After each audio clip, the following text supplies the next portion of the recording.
मैं रीमा मनेरिया जी से मैं जानना चाहूँगा कि लोक गीतों की बड़ी समृद्ध परंपरा रही है राजस्थान में, चाहे वो युद्ध काव्य के रूप में हो या जब सारे अधिकतर लोग पुरुष युद्ध में व्यस्त रहते थे, उस समय महिलाओं ने लोकगीत गाकर कैसे अपनी भावनाओं का इजहार किया। तो क्या लोकगीत की परंपरा अभी भी है या पुरानी चीजें ही दोहराई जा रही हैं, नई पीढ़ी भी वही कर रही है? बिल्कुल सर, लोकगीत सबसे पुरानी विधा है राजस्थानी की। राजस्थानी का जो साहित्य की शुरुआत जो होती है, जैसे वार्ता, पुरानी कहानी में जैसे वार्ता स्टार्ट होती है, वैसे लोकगीत शुरुआती लोक गीतों से होती है। लोक गीतों के माध्यम से ही साहित्य आगे बढ़ता है। चाहे कोई सी भी भाषा ले लो, भाषा के अंतर्गत गीतों के माध्यम से, वार्ताओं के माध्यम से, लोक और संस्कृति के माध्यम से साहित्य आगे बढ़ता है। और राजस्थानी एक ऐसी भाषा है जिसको लेकर लोगों के दिमाग में थोड़ा सा ये भ्रांति है कि ये सिर्फ बोली है। तो मैं बताना चाहूँगी कि ये बोली नहीं है, यह भाषा है। कई भाषाएं जुड़ी हुई है इसके साथ में।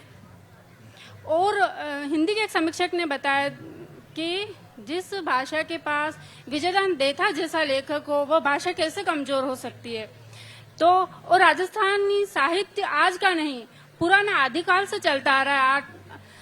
विक्रम संवत की 8वीं सदी से लेके आदिकाल से लेके मध्यकाल से राजस्थानी साहित्य को कई दौर से गुजरना पड़ा। आदिकाल से लेके मध्यकाल से लेके आधुनिक काल में, और आधुनिक काल से चलता हुआ अभी वर्तमान काल में प्रवेश किया है, जिसमें हाल ही में कहानी अपन देखते हैं।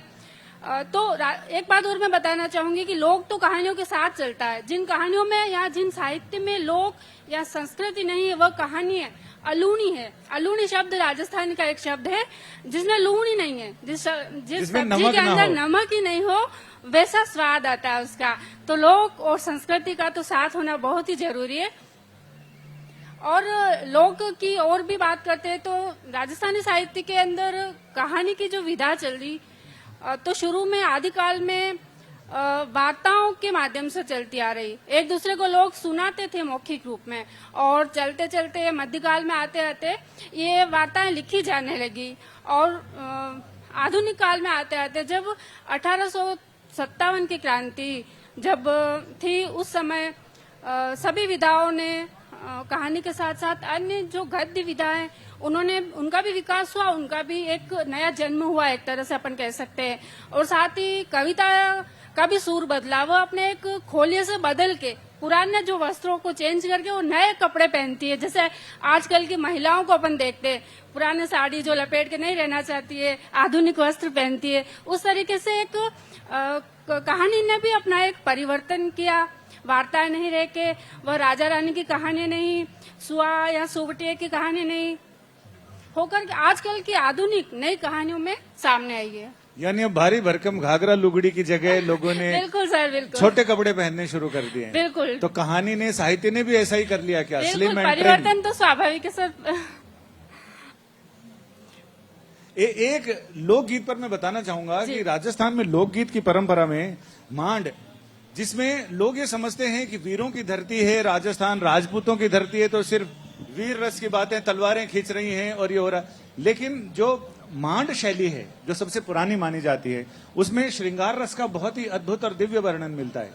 सर, मांड राग जो है राजस्थान का प्रसिद्ध राग है। मांड राग जिसमें लोकगीत गाए जाते हैं और ढोला मारू की बातें हैं उसमें।